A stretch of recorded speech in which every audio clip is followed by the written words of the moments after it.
Some stories just make me wonder, is this the world's worst criminal?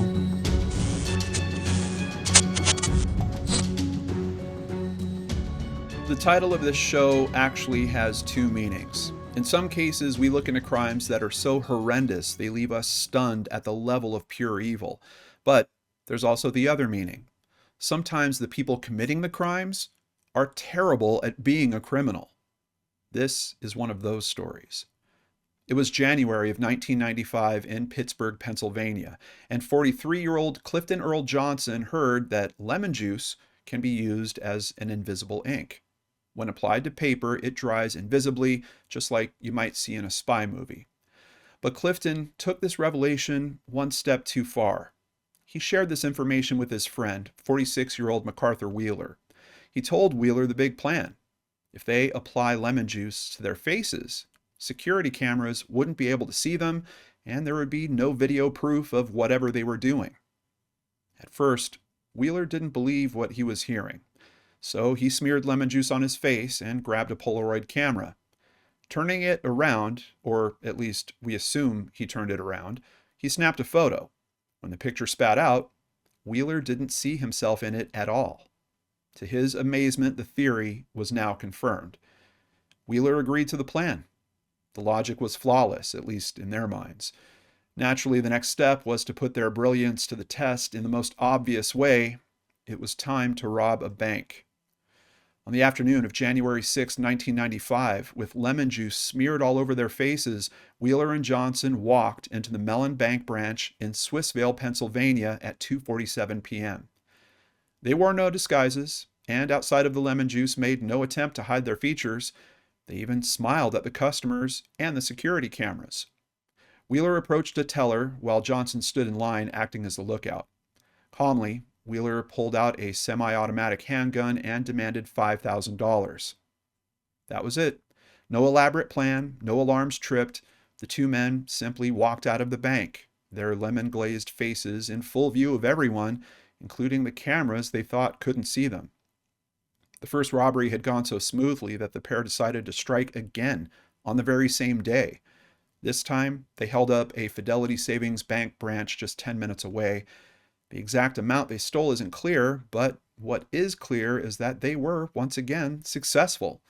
Just like before, there were plenty of witnesses, and both men walked into the view of many security cameras. And, just like before, they walked right out the front door, completely unnoticed, at least in their own minds. When police arrived to interview witnesses, they were stunned. They were able to get full descriptions of both men, descriptions that were backed up with clear CCTV footage. On January 12th, Johnson was apprehended and charged with the bank robbery. Luck wasn't exactly on his side, as he was also linked to two unrelated robberies from the previous year. With clear security footage showing him smiling right into the bank camera, his chances of beating the case had the same odds as his plan to become invisible. Wheeler, however, would be harder to find. During a Pittsburgh Crime Stopper segment that aired in the evening of April 19th, his picture was featured for all Pennsylvanians to see. After that airing, anonymous tips began to pour in. Wheeler was identified and arrested less than 2 hours later.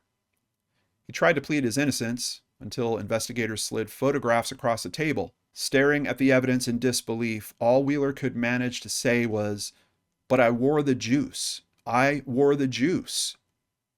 Wheeler wasn't unhinged, just wildly misinformed. When he explained Johnson's lemon juice invisibility theory to officers, they were baffled. Why would anyone believe that that would work? As for the infamous Polaroid proof, the answer is far less magical. He either pointed the camera the wrong way, the film was faulty, or he didn't remember the full process of pulling the tab and shaking the picture for several minutes. Either way, the only thing truly invisible that day seemed to be common sense. A professor of social psychology at Cornell University named David Dunning saw an article about the robbery in the 1996 edition of the World Almanac. Intrigued, he then found the complete article in the Pittsburgh Post-Gazette. He came to the conclusion that if Wheeler was too stupid to be a bank robber, perhaps he was also too stupid to know that he was too stupid to be a bank robber. That is, that his stupidity protected him from an awareness of his own stupidity. With the help of a graduate student named Dunning-Kruger, the two authored the 1999 paper, Unskilled and Unaware of It, How Difficulties in Recognizing One's Own Incompetence Lead to Inflated Self-Assessments. According to a New York Times article from June of 2010, quote, some people are hugely confident and competent, whilst at the other end of the spectrum, there are hugely confident but completely incompetent people. This illusion of confidence is now called the Dunning-Kruger effect and describes the cognitive bias to inflate self-assessment. You might notice this on some talent shows that are on television today. You can see shock on the faces of certain contestants who don't make it past the auditions. The difference, psychologists noted, is that competent people can adjust their self-assessment when given proper feedback, while the truly incompetent simply cannot. In the end, Clifton Earl Johnson pled guilty to the Mellon Bank robbery, as well as the two unrelated cases. In exchange for his testimony against Wheeler, he received a plea deal and served just 5 years behind bars. Wheeler wasn't so fortunate. Judge Gary Lancaster sentenced him to 24 and a half years in prison, followed by 3 years of probation for the Swissvale robbery.